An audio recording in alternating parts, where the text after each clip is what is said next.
You know the vibes. Welcome back to another episode of the Hoop Genius podcast with myself, Mo Moonsie, the three-time NBA champion BJ Armstrong, and a shooter with unlimited range. But you wouldn't know that because he's always wearing a suit because he's making moves in the business world instead. Mr. Scott Perry, how you doing, brother? He said, hold up, Mo, unlimited range. Range, I know, exactly. Mo, you scared me, man. Come on, man. The range, my range is very limited now. And you need to be humble. Talk your stuff, brother. Talk your stuff. Exactly. Well, welcome back to the show. As you know, we talk about the biggest and best news stories, updates of NBA basketball. But before that, the March Madness rolls on. Who's really impressed you guys in the men's and the women's? Well, hey, the men's side, the favorite UConn thus far has lived up to their billing during the regular season as the best team in college basketball. They've played terrific. They're tough. They can beat you in a variety of ways. They defend, and they can score. So, and they have size, all around the court. So they've lived up to it. There's been some exciting games. I mean, just, looking last night, Duke pulling a big upset over Houston, knocking out a number one seed. That was a big game. And, Duke really showed me something in that game. Was worried about them and how they would deal with the physicality and the aggressive nature of how the Houston Cougars play. But they more than lived up and met that challenge last night. And so that was good to see. So expecting some, exciting games. The big fella, Edie, is playing very well with Purdue. People, they've been knocked out early the last few years. They've gone to the tournament, and he's playing like maybe the college player of the year. And then I'm gonna let BJ talk to you more even about the women's game because he has on the he's representing his university of the most watched team in college basketball, men and women, because they have one Caitlin Clark. Thank you. Mo, no, I have an alias name on the show. It's called Real Name, No Gimmicks. And I don't like to go around promoting like who I know and what I do and what I've seen. And I don't like to jump on bandwagons when there's trends going on because there's no gimmicks here. But prior to the show, both of my good friends here recognize why I have on what I have on because I was just giving a silent, this is my silent contribution to my alma mater. And I don't like throwing names out, but I'm rooting for the Hawkeyes, as we can see. I didn't know where this was going to go today and how it is, but I just wanted to make sure that I support my people. And you know what? And here we are. So, my friends and the universe is saying, hey, let's talk about it. We have to talk about the University of Iowa. Now, they're going to be in a tough bracket. LSU is tough. Coach Don Staley, they had a scare last night. And I'm finding myself, I don't know about you guys, really watching and following this women's basketball in this tournament. It's been outstanding. But I'm really rooting for my Hawkeyes. I'm rooting for them, but it's going to be tough. LSU, I got to go watch this game right now. I already scheduled my day around watching this LSU game, watching UCLA. my Hawkeyes game.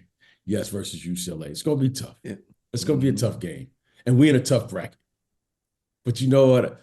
I expect great things because we the Hawkeyes. I'm expecting great things because we got the Hawkeyes, So let's go Hawks. Let's go Hawks. I'm pulling for you, BJ, and I'm pulling for that team. Though. Oh, it's very tough because they may have to. If they got a tough game themselves tonight against Colorado, right? Yes, yeah. It's gonna be tough. I mean, it's gonna be tough. Yeah, it's gonna be a tough bracket, but I think it'd be great for the college game if somehow your Hawkeyes do get back to at least the Final Four, I think it'd be terrific. Oh, wow. Basketball. You know what? We're not going to say somehow. We're going to say, you know what? We We gonna see get y'all that. at the Final Four. We're going to see y'all at the Final Four. You said this about the Super Bowl too, and it didn't work out, BJ. So be That's careful. okay. That's okay. But everybody know what my heart is at. You know what I mean? My heart. You know. See, Scott, they made fun. See, Scott didn't make fun of me. He just didn't endorse my support of our Lions. See, Scott is truly a Lions fan under all of that. And Scott heard me talking like this for years. So Scott knows that this wasn't just this year that I became a Lions fan. Scott knows every year that he's known me, I support my Lions. There's no question about it. You know what? And your listeners should know this about BJ and the legion of Lions fans that exist in the Detroit area. They probably are the most resilient, perseverant group of fans you're gonna ever meet. Ever. The Lions for our entire lifetime have not been a factor in the NFL, with the exception of the few years that Barry Sanders was there. Right. And they were relevant in the NFL. But aside from that, nothing. Now they are here, and boy, Lions Nation is they don't understand. They loud and proud. Mo, if you come over to next year to the States, you're gonna have to go to a Detroit Lions football game. We'll see. Anyone born after the year 2008 feels the same way about the Pistons, because they've been a non-factor ever since then. We're going to talk some NBA now. That's enough NFL. It's over when the and Super I'm Bowl a Piston finished. fan too. Mo, we can talk about the Pistons, but you But can't. before we do that, I want to say my piece on March Madness and who I'm rooting for. I sent this to BJ a while ago now. I said, this is my favorite player in college basketball. Scott, can you guess who I'm talking about when I say my favorite player? Still alive in the tournament right now, may I add? A Cinderella story. Your favorite player in the tournament? In the men's side. On the men's side. Mm-hmm. I don't know. Is it probably somebody at Alabama? Nope. Am I guessing right? Nope. Nope. I'm talking about NC State. Oh, the big fella. I'm talking about DJ Burns. We talk about how Scott Perry can shoot from anywhere, but if you ever want to see how I play basketball, just watch DJ Burns play it. That's my game right there. Yeah. The big fella's rocking and rolling. Man, finally seeing some go to work on the post. I have to say this. So Scott, when I got, I was in the office yesterday and I got home last night and I got a call yesterday from Sonia. My wife, she called a couple of times. You know how it is. Mo doesn't know how it is. When you get two calls back to back, that means something's going on. Two calls from people. BJ, let's educate him now. I got to educate him for his future. Educate him for his future. Exactly. You get one call and you at the office. Okay, that means just call me when you're done. But when you get two calls, whatever you're doing, you better call back. Exactly. So I got the two calls and I said, hold on, let me take this call.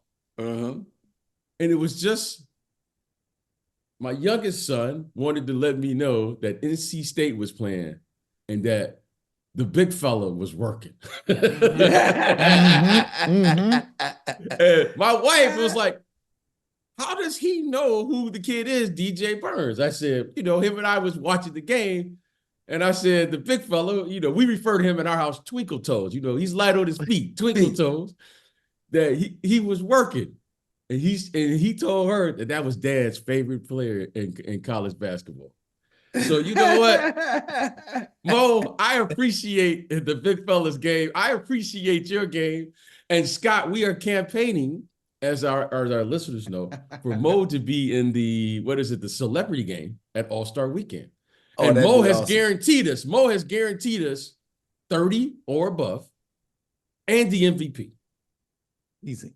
He's guaranteed 30 points and the MVP. And the MVP. I'd love to see it, Mo. Easy.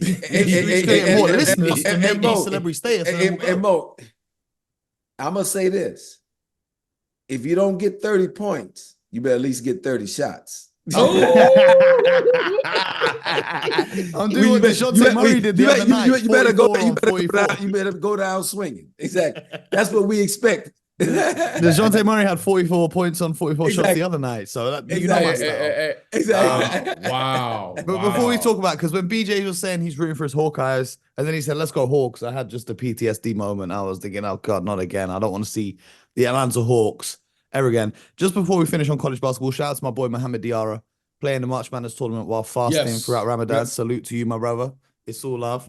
And we're going to talk about the NBA though, because, you know, the Celtics have had back-to-back losses to the Atlanta Hawks. One of them throwing away a huge lead, one of them going to overtime and DeJounte Murray killing them. But hearing from Joe Mazzulla after the game, where he said, oh, I'm just trying out new stuff because we've locked up the 1 seed. So I'm using these games as a way to experiment. Does that make you feel better or worse about the Celtics' chances to go deep into playoffs and win a championship? Because I feel like just going to the conference finals isn't enough for this team after such a good regular season. No, I agree. This team has to get to the finals. And you're a couple weeks away from the playoff starting. So experimentation, I'm not quite sure what he is referring to when he says that. I think what you want to be doing is playing good, solid basketball going to the playoffs. And they've done that for the majority of the season. But you have to be a little bit concerned that they dropped 2 games to a team like Atlanta, who is struggling to make it into the, hold on to a play-in spot, and especially the last game that they played, I think Boston had all their guys playing in that game, if I'm not mistaken, right? The starting group played. So you can say, oh, we took our foot off the gas. We're playing, and BJ can speak to this. The game is nothing really to play around with especially when the stakes are this high. And what he was referring to, sorry, just the quote from Joe Mazzulla, was, DeJounte Murray, as we said, had 44 shots and 44 points. And the reporters were asking why they didn't double team on DeJounte Murray. And Joe said that he wanted to get good practice reps for 1 through 5 switching because they've not done that too much throughout the season. So, especially for Porzingis being able to switch onto those ones and see if he can hold up, especially when someone's on the heater like DeJounte was, that's what he wanted to get the practice reps of. Okay. Again, hey, he's the coach of the team, and that's a philosophy that he wanted to test drive.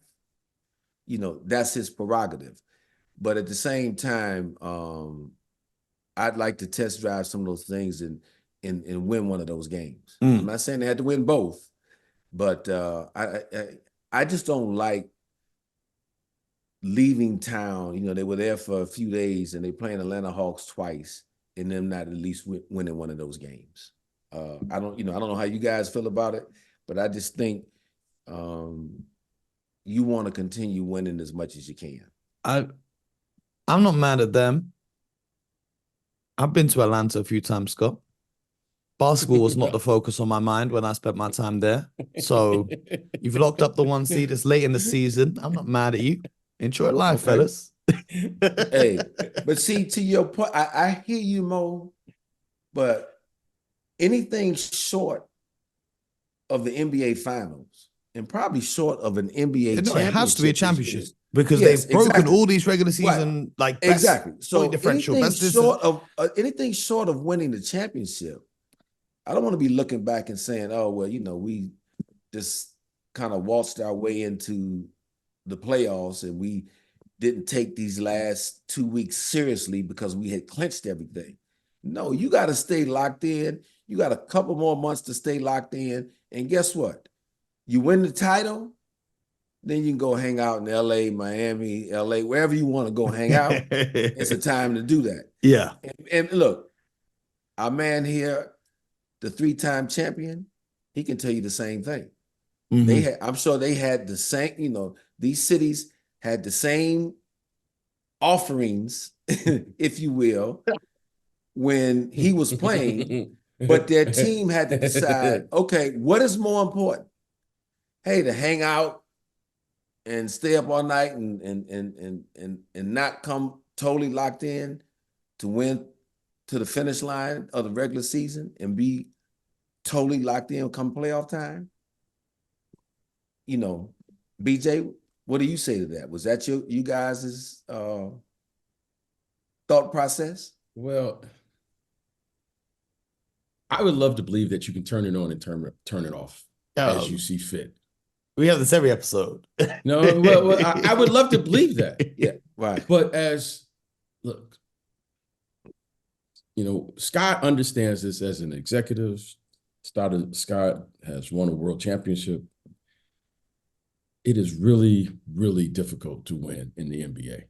And you don't take that lightly.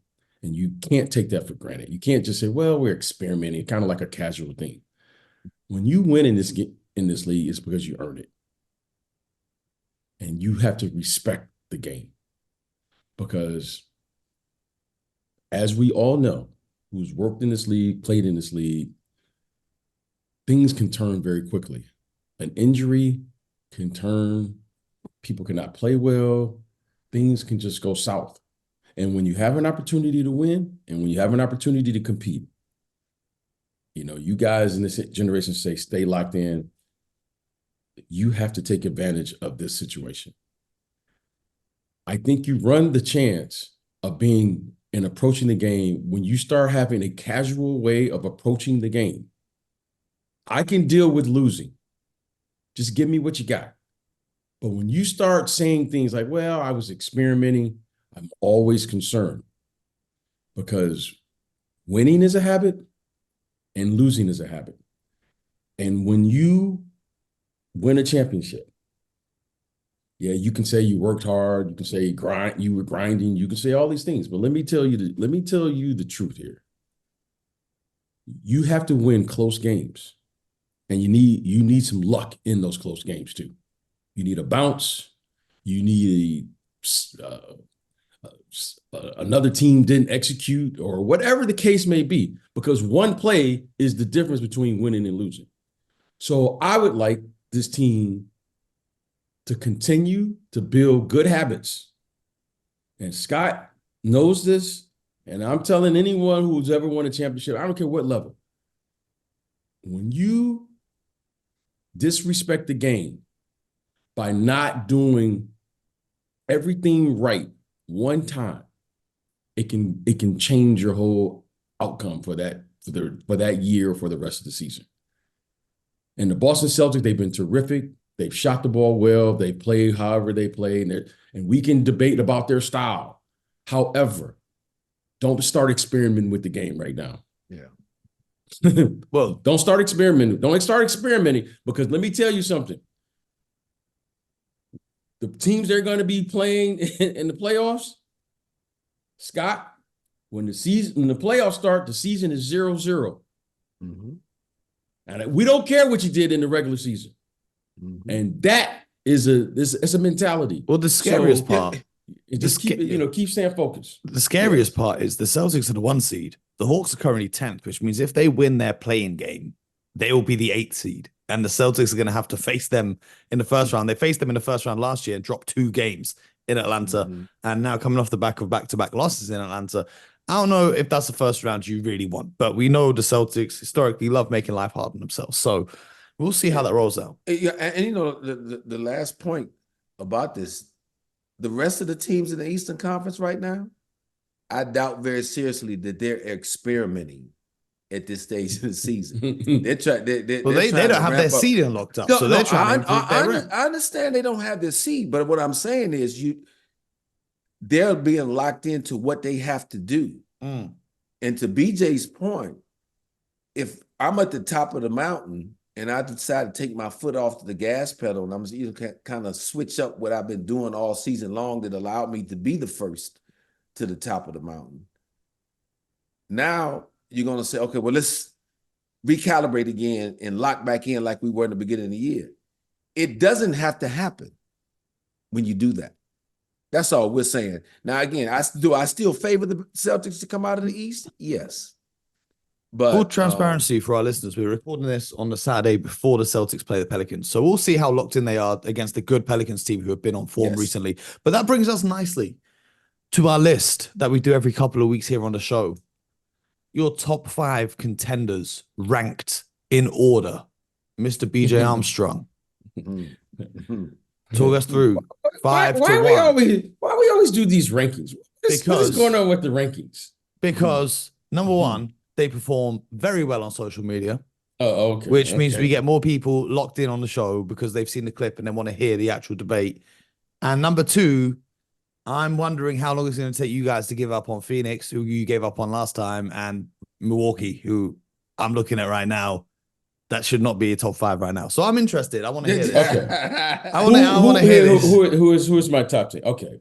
Top 5. Top 5. My top 5. Okay, top 5 team. 1 is the Celtics.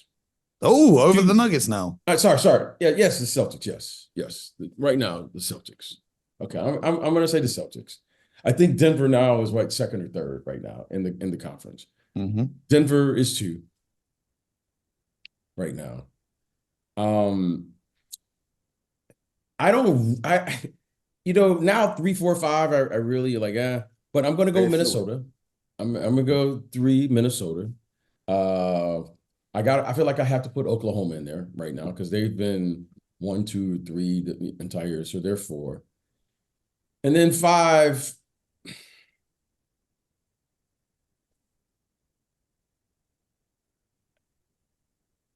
I'm just gonna say this. I'll go Cleveland. So the Pelicans have dropped out from your list that you had last time because they were in your top 5. Yeah, the Pelicans are. Yeah, the Pelicans have dropped. Why did they fall out? Well, every time they have a game, what we would call a signature game or a game that can, like last night against Milwaukee.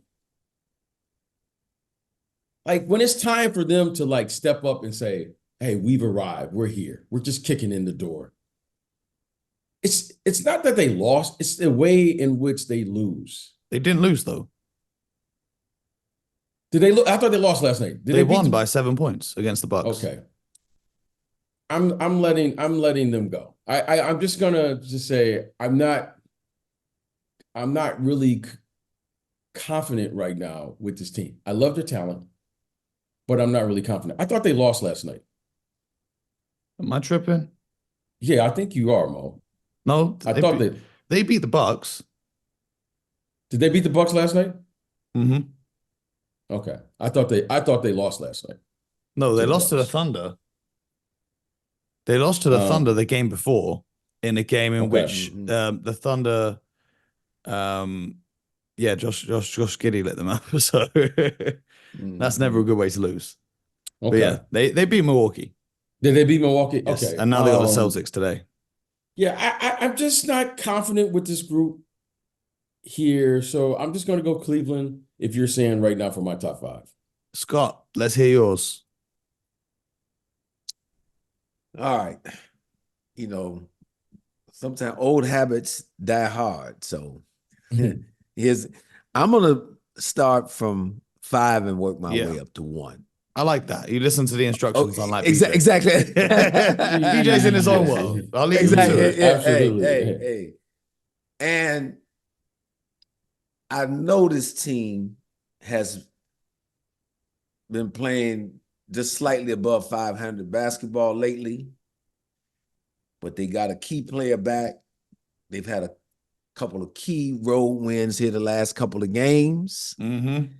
I had them at number 3, I believe, last time, but I'm not taking them all the way out of my top 5, and that's the LA Clippers.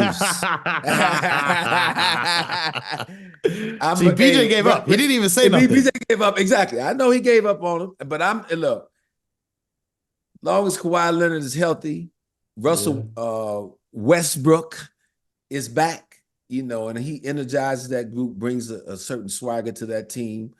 Do I have some concerns? Yes, I do. But again, I like the depth. I like the talent. So I've got them in at number 5. Now, 4 and 3, a couple of newbies that weren't on my list last week. 4, Oklahoma City Thunder. got to give them mad respect for what they're doing. And, kudos to them last night with a big win without Shea Gilgeous-Alexander. That team is showing me something. They're starting to compete. Do I have the concerns of them playing against a physical basketball team? Yeah, I still have those. But they execute well. They play well together. I think their confidence is growing. And they have some good depth on that team. So I've got OKC at 4. Minnesota Timberwolves are going to be 3 for me. I watched them last night, and look, that's the number 1 defensive team in the NBA still. And the old saying that defense travels. For them to go in and do what they did last night against the Denver Nuggets, that was impressive. And they did that, really at the defensive end, because Anthony Edwards was not on his full offensive game. What did they have, like 43 points at halftime? They allowed from the Denver Nuggets? He allowed them 43 points. I was flicking through the games, and I thought there was the error on the scoreboard when I saw that the Denver Nuggets had 42 points at halftime. Look, we know what Rudy does on the back line, how he anchors the defense, altering shots, blocking shots. Yeah, Mo, we do know what Rudy does. We know what Rudy does. Exactly. and what's underrated too, I think he verbalizes well in the back line to the defenders out front. But they're very versatile defensively. They got size and length with McDaniels and Nas Reed is there as well. Nas Reed, slow-mo. Carl Anderson, yeah. And then when your best player, Anthony Edwards, at the point of attack, really does a tremendous job on the ball defensively. That to me is infectious throughout your ball club. So I like what they're doing. You can see their confidence growing. And I think they're, primed for a deep run in the playoffs. Number 2 is still going to be the Boston Celtics for me.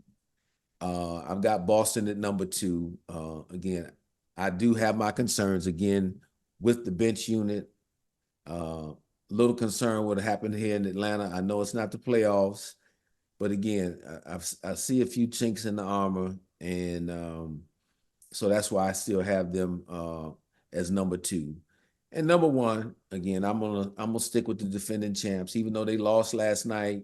Until you knock them out, I've got to keep them at the top of my list. Good list. Now, for me, the entire thing depends on matchups.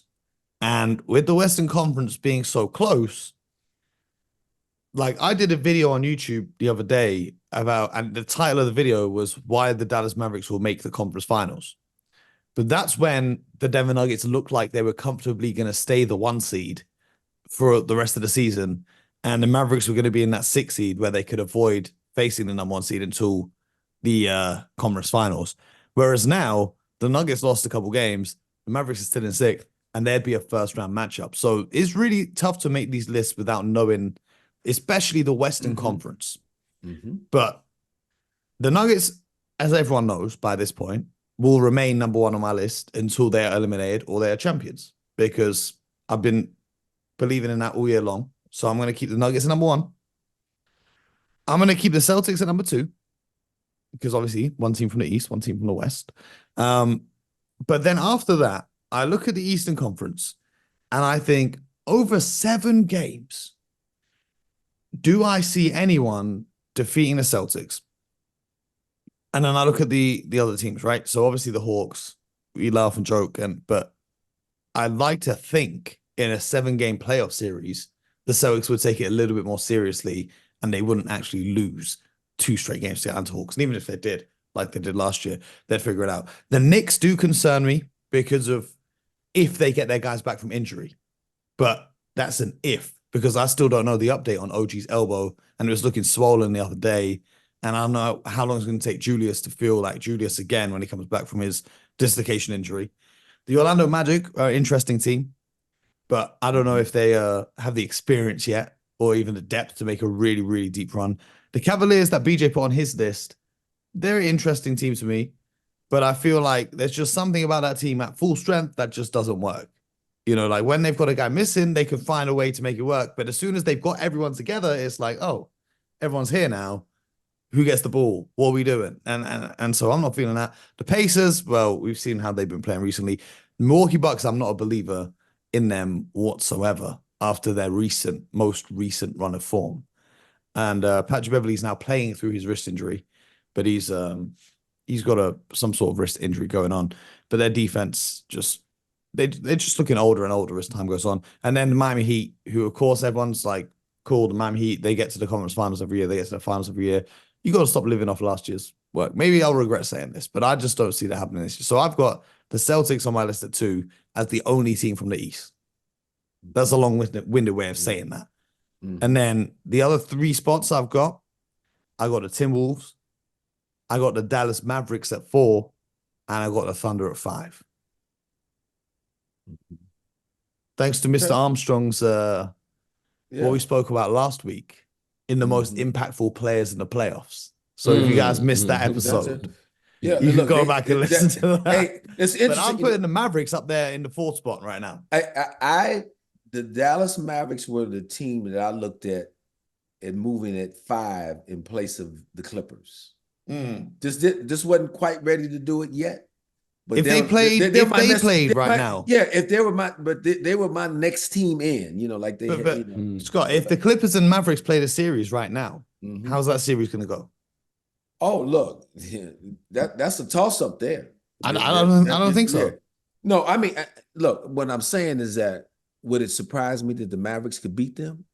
No, not at all. The Mavericks could beat the Clippers, but also the Clippers are good enough to beat them as well too. The Mavericks are probably playing better right now these last couple of weeks. I think Dallas has won 6 straight. Yep, 9-1 in the last 10. And BJ said, and I said this earlier when I was on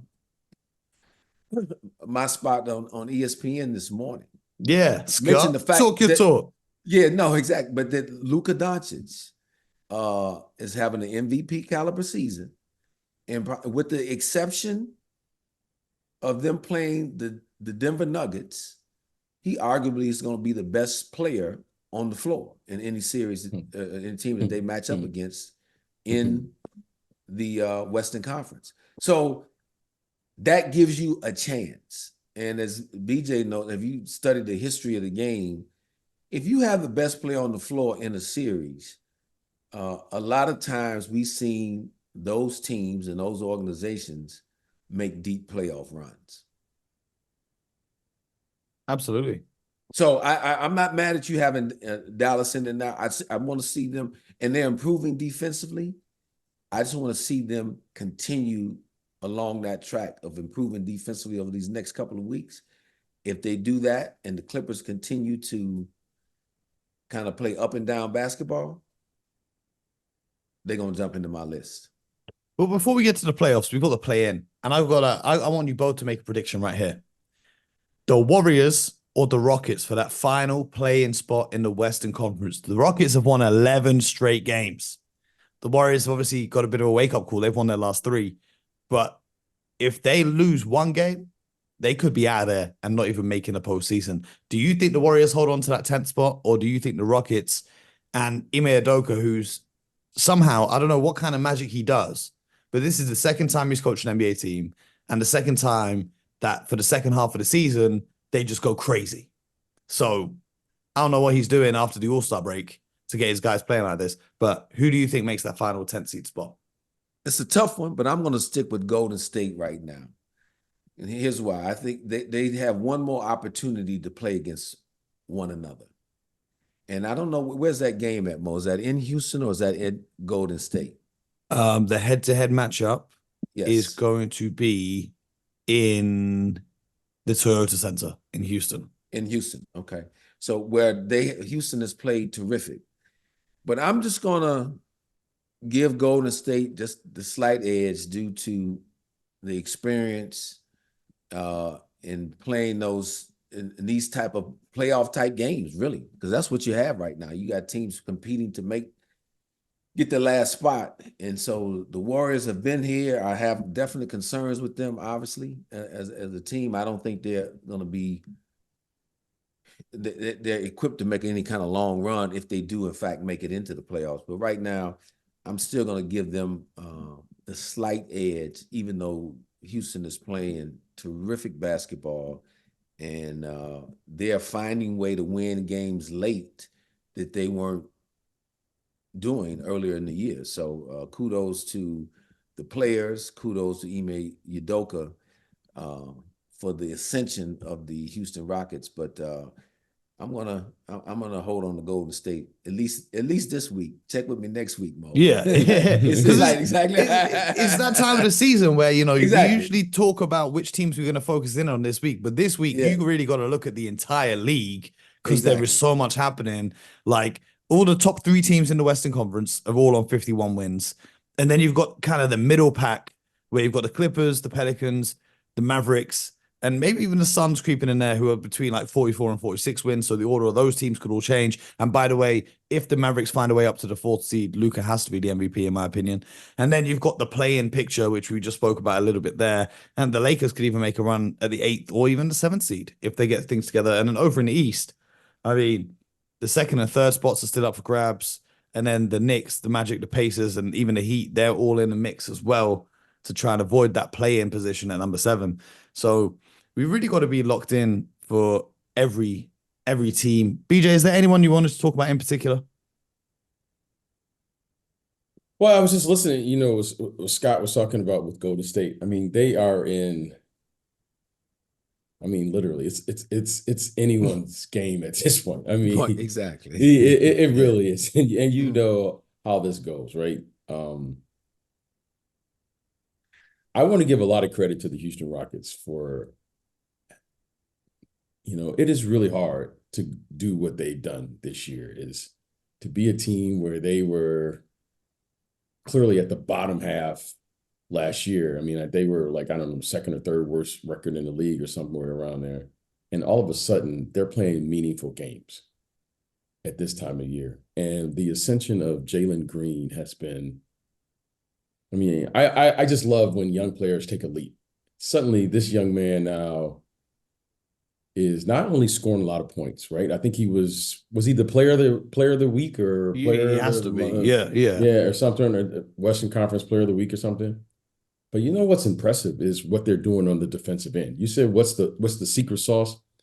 I mean, well, those guys get after you now, and they understand how to play a winning brand of basketball. And Coach Udoka, like, he comes in and he demands a level of physicality that translates to winning basketball. I mean, it's, we talk about all those things, culture, so forth and so on, but he's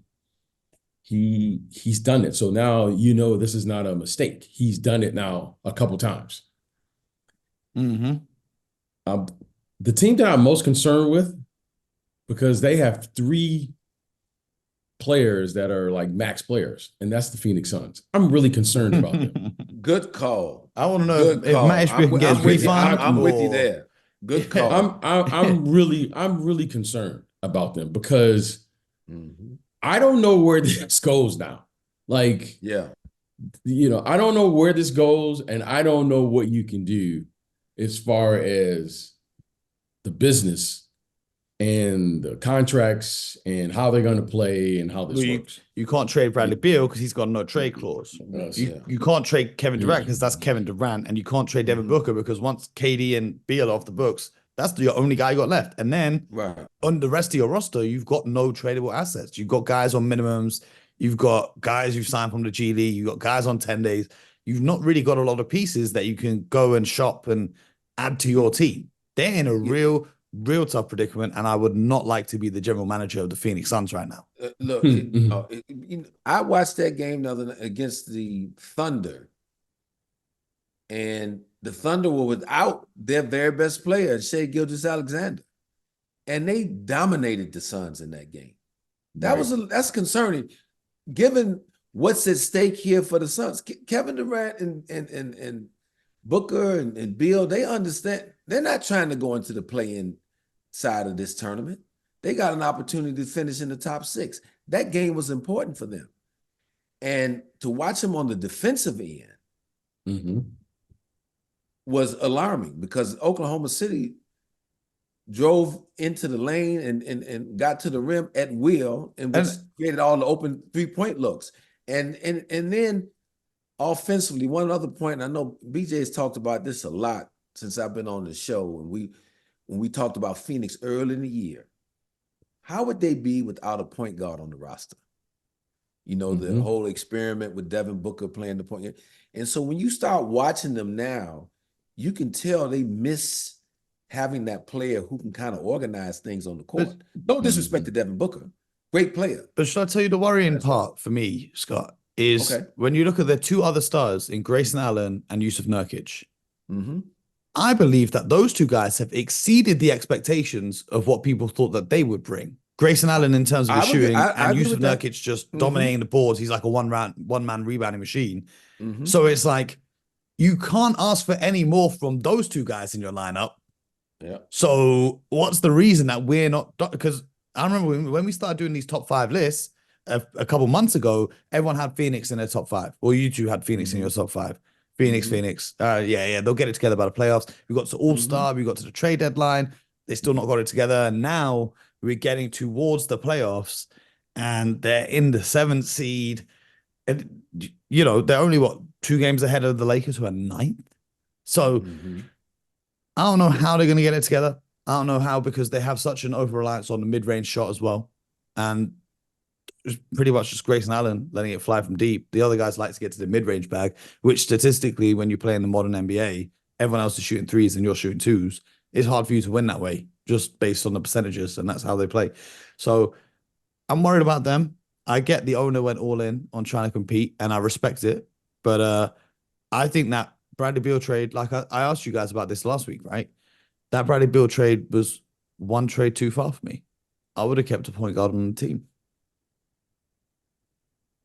No, you can tell from where I sit, they missed that leadership and that organizer on the court, and that can be that's problematic especially when you start playing the better teams and you get locked in the 7-game series. So definitely concerns there. That was a good call, BJ. I mean, that was a team that if they're given the amount of talent that's on the team.